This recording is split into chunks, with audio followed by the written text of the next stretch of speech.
بسم اللہ الرحمن الرحیم۔ السلام علیکم ورحمۃ اللہ وبرکاتہ۔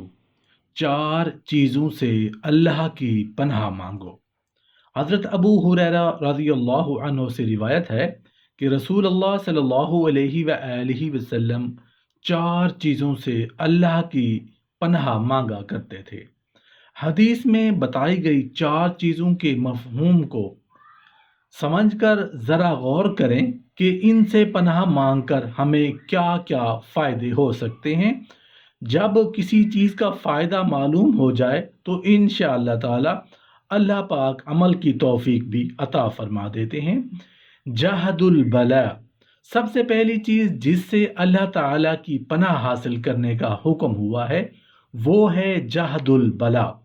اس کا لفظی ترجمہ تو ہو آزمائش اور مصیبت کی مشقت اور سختی، مگر اس سے مراد ایسی حالت ہے جس میں آدمی زندگی سے تنگ آ جائے اور موت کو پسند کرنے لگے، یعنی ایسی مشکل اور آزمائش کی حالت کہ انسان کو زندگی موت میں سے کسی ایک کے اختیار کرنے کا حکم ہو جائے تو وہ موت کو اختیار کر لے۔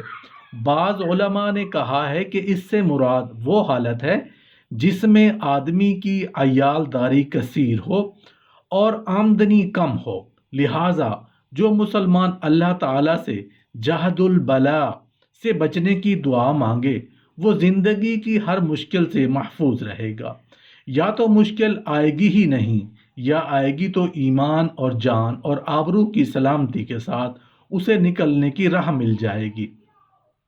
در کو شکا، در کا معنی ہے لاحق ہونا، شکا کا معنی ہے بدبختی اور محرومی، یعنی محرومی کے لاحق ہونے سے اللہ تعالیٰ کی پناہ حاصل کرو۔ علماء نے لکھا ہے کہ یہاں بطور خاص سوء خاتمہ مراد ہے۔ خدا نخواستہ جس کا خاتمہ بالخیر نہ ہو تو وہ ابدی محرومی اور بد نصیبی میں جا کر اس کے بدبخت جاگنے کی امید نہیں رہے گی۔ باقی دنیا کی زندگی میں جو اتار چڑھاؤ رہتا ہے وہ عارضی ہے۔ معلوم ہوا جو در کو شقا سے بچنے کی دعا مانگنے کا معمول رکھے گا اس کا خاتمہ بالخیر ہوگا اللہ تعالیٰ کے فضل سے۔ سوء القضاء، تیسرا نمبر، سوء القضاء سے بچنے کے لیے اللہ تعالیٰ سے دعا مانگنے کا حکم فرمایا گیا ہے۔ سوء کا معنی ہے بری تکلیف دے، خواہ وہ حالت ہو یا چیز۔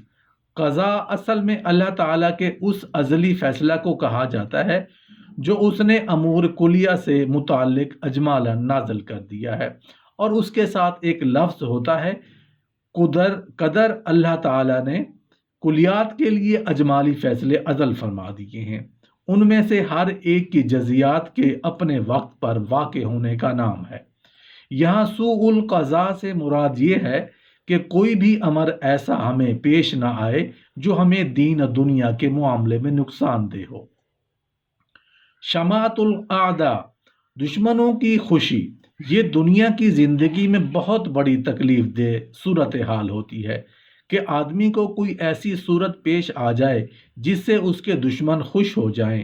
شیخ سعدی رحمۃ اللہ علیہ نے لکھا ہے کہ ایک تاجر کو تجارت میں نقصان ہو گیا تو اس نے رات کو اپنے بیٹے کو نصیحت کی کہ بیٹا، ہمارے اس نقصان کا کسی کو بتانا نہیں ہے۔ بیٹے نے کہا ابا جان، اس پابندی کی وجہ کیا ہے؟